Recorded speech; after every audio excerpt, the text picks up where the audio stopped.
Uvuga ko wafunzwe? Narafunzwe nkuko naje ubundi bari bagufunze.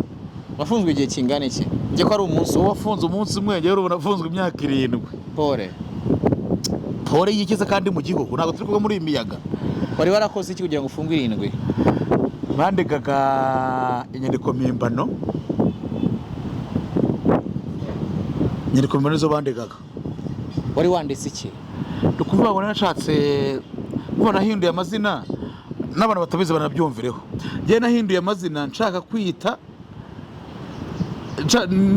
umunyamurenge ngira ngo nzigire muri Canada.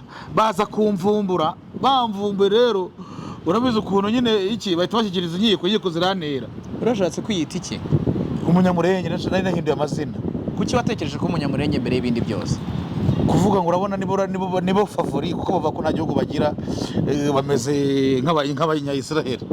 Karuvuga ngo bava ko igihugu cy'isezerano cyaba ari Amerika cya Canada. Icyabyishe se wafashwe gute?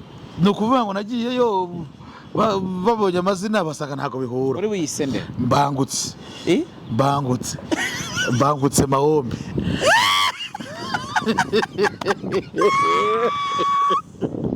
Wari wigize umunyamurenge? Narigize umunyamurenge.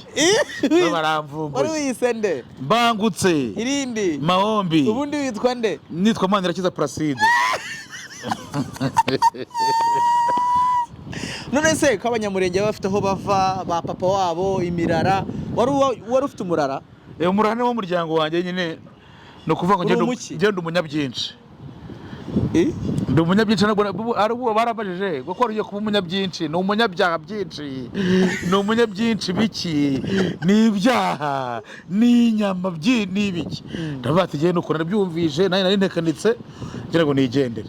Baramvumbuye nkora ibihano. Ariko ndi hano nk'umuntu wabirangije. Bakikubwira ko ugiye gufunga imyaka 7 wiyumvise ute? Ntabwo bahita babikubwira, ariko umuntu kuri kutarana ijuru ubu byibura bakuburanisha umaze imyaka 2 cyangwa umwaka n'igice.